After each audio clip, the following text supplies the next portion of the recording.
नमस्कार, मी रुशाली यादव सारंग। या बुलेटिनमध्ये आपण टॉप 9 घडामोडींचा आढावा घेणार आहोत। सुरुवातीला टॉप 9 मोठ्या घडामोडी पाहूयात। बच्चू कडूंच्या विरोधात गुन्हा दाखल। आमदार प्रवीण तायडेंचे भाऊ अभिजित तायडेंच्या हत्येचा कट रचल्याचा आरोप। कडूंची audio clip viral. TV9 Marathi पुष्टी करत नाही। हत्येचा कट रचणं हा आमचा धंदा नाही, आम्ही रक्त देणारे आहोत, कोणाचा जीव घेणारे नाही। अभिजित तायडेंच्या हत्येचा कट रचल्याप्रकरणी गुन्हा दाखल झाल्यानंतर बच्चू कडूंचं स्पष्टीकरण। बच्चू कडूंवरून झालेल्या आरोपांचं प्रकरण फार गंभीर। निवडणुकीमध्ये जिंकणं हरणं असतं, पण कोणाला मारण्याचा कट रचणं अयोग्य। बच्चू कडूंवर दाखल झालेल्या गुन्ह्यावरून बावनकुळेंची प्रतिक्रिया। दरम्यान आमदार प्रवीण तायडेंच्या भावाला मारण्याचा कट रचल्याचा कडूंवर गुन्हा। रुपाली साखळकर आणि भोंदू खरात यांच्यामध्ये 177 कॉल झाले। अंजली दमानी यांचा खळबळजनक दावा। रुपाली साखळकरांना अटक करा, दमानी यांची मागणी। उपमुख्यमंत्री शिंदे आणि खरात यांच्यामध्ये तब्बल 17 कॉल झाले। सर्वाधिक 21 मिनिटं चर्चा झाली। हे कॉल कशासाठी झाले, दमानी यांचा सवाल। तर भाजपच्या चंद्रकांत पाटील यांचे 8 आणि आशिष शेलारांमध्ये 1 कॉल झाल्याचा दावा। भाजप नेते चंद्रकांत पाटील यांचे 8 आणि आशिष शेलार यांचा खरातला 1 कॉल झाल्याचा दमानी यांचा दावा।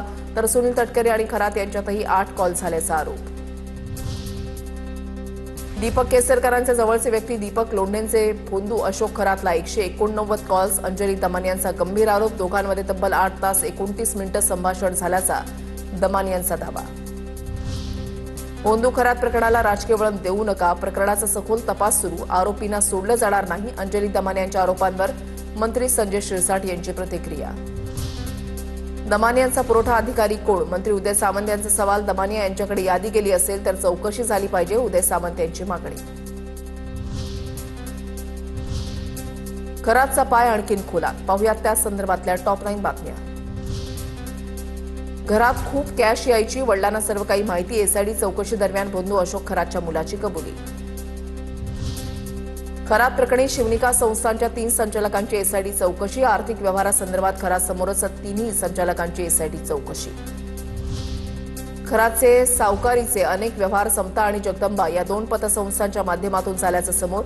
सावकारीचं काम करून लोकांच्या जमिनी स्वतःच्या नावावर करत असल्याचं उघड। पोलिसांचं पतसंस्थांना पत्र, खात्यांची मागवली माहिती।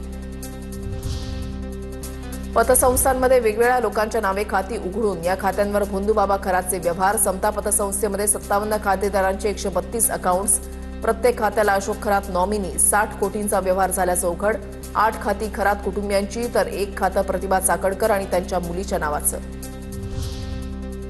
कल्पना खरात 16 वर्षांपासून माहेरशी संपर्कात नव्हती। स्थानिक पोलिसांच्या मदतीनं कल्पना खरातच्या माहेरची माहिती उघड। वडील आणि भावाच्या निधनावेळीही कल्पना खरात माहेरी गेली नाही। खरातची पत्नी कल्पना खरात सध्या फरार। नीलम कोरेंसंदर्भात माहिती देणारी एक व्यक्ती पुण्यातील आणि एक व्यक्ती नाशिकमधील। तृप्ती देसाईंची माहिती।